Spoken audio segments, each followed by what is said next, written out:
How to become a more confident writer. Whether you are a student, an aspiring writer, or you already write for a living, it's always possible to lose confidence in your work. It's easy to feel like your writing is rubbish, especially if you rarely get positive feedback on it. Writing often, trying new methods, sharing your best work, and getting in the right mindset can help boost your confidence as a writer. Part 1: Developing Good Writing Habits. 1. Read. Read a lot. When you've finished a book or essay, you will sometimes get a spark of inspiration. It could be a new narrative mode, a new style you want to try out, or even a new character. Read a lot of writing in the genre you like to write in, but also think about expanding into other genres as well. You can borrow ideas from any style of writing. 2. Start small.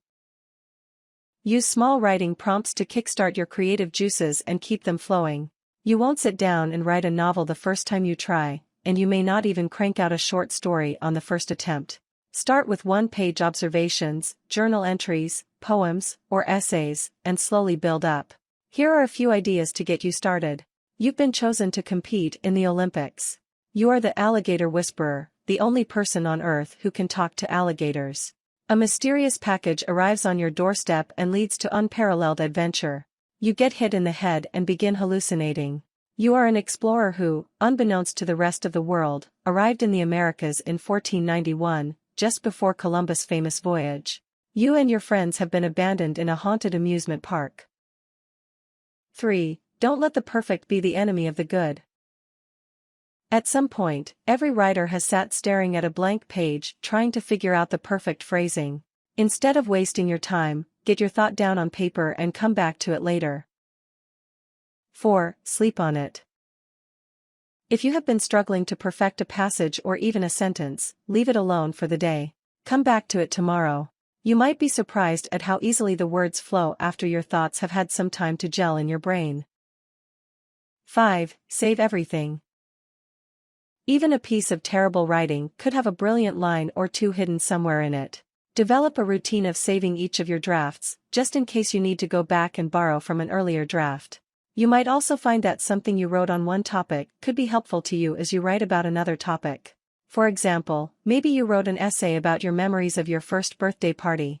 Later, maybe you discover that this scene would work perfect in a short story. 6. Reread your own writing. One of two things will happen. Either you will be impressed by how good what you wrote 6 months ago was, or you will wonder what on earth you were thinking to have written something so dreadful. Even if it's the latter, you will still learn from your mistakes or take inspiration from a few lines. Part 2: Writing frequently. 1. Write every single day. Experts recommend setting aside no less than 1 hour per day to write. It would be very easy to let this slide as more important issues come up, but try hard not to let that happen. When you get out of the habit of writing, it's hard to get back into it. Try to block out a period of time every day that works well for you. If you write best in the morning, get up a little earlier than your roommates, kids, parents, or partner, and spend the first hour of your day writing.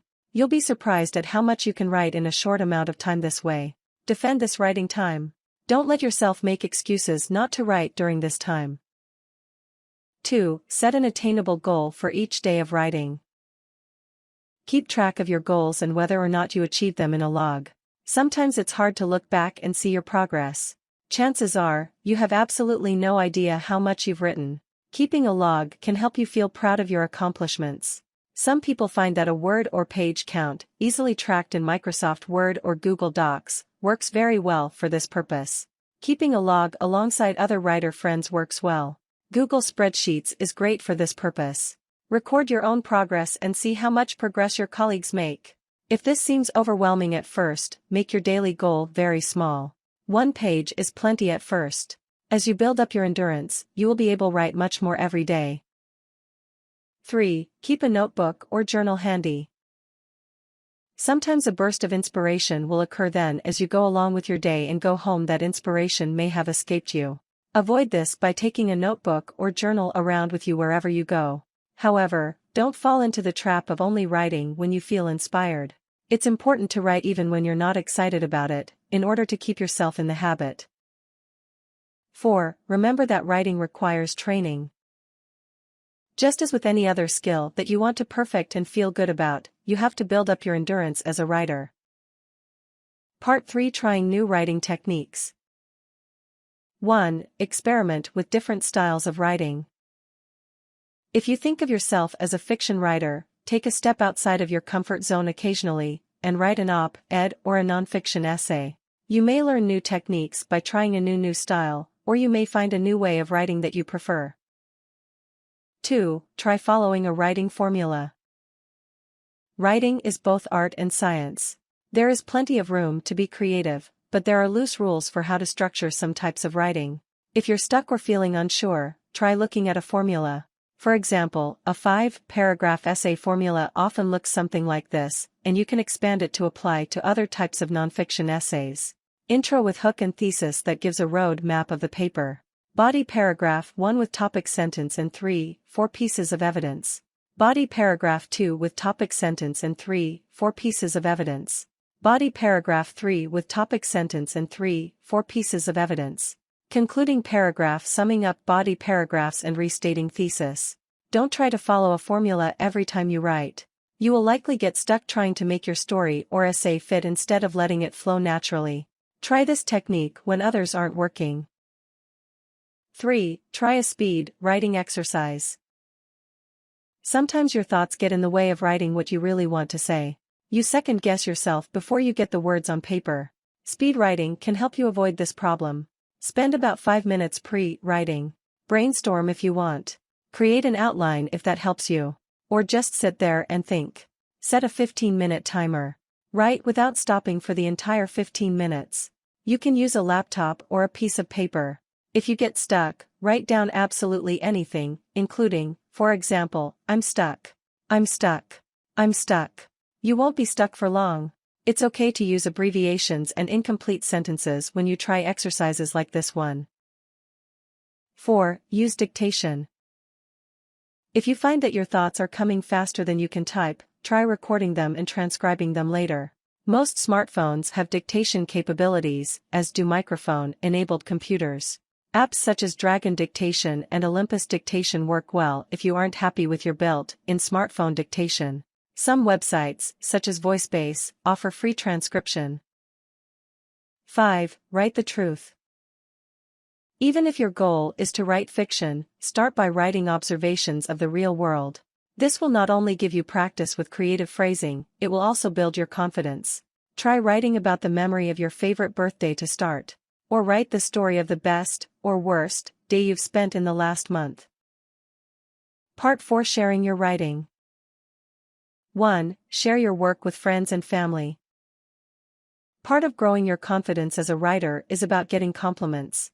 Don't let publishers and reviewers be the only people who see your writing. It's their job to critique it. Instead, seek out people who want to pay you compliments on your writing. Show it to your dad, your grandma, your husband, your cousin, anyone who will tell you how proud they are of you. Participate in coffee shop readings and open mics, anywhere the audience will give you applause or snaps. 2. Submit your writing to low-pressure publications. School newspapers and online blogs, which usually don't have a rigorous screening process, are a great way to gain confidence publishing your writing without the fear of rejection. Be careful about which online venues you choose. Some have a culture of caring, careful critique and praise, while others can be a venue for vitriol and trolling. Take time to read through the comments on other people's blog posts, and consider only publishing for a closed group. Choose wisely when you publish your best material. If you are considering having a story or essay published in a professional publication, that publication may not be willing to print a piece that has appeared elsewhere. 3. Enter low-key writing competitions. Start small, with local or obscure competitions. Winning will give your confidence a boost, and you might be inspired to enter more serious competitions. 4. Submit your writing for publication in serious periodicals. You will definitely get some rejection letters, which could be detrimental to your confidence. On the other hand, especially if you try to publish in peer-reviewed publications, you will also get valuable feedback, advice, and even compliments about what you've done well. If you have a full-length piece, like a novel manuscript, submit to both print and digital publishers. You may have better luck with ebooks, because the screening process sometimes isn't as rigorous, depending on the publisher.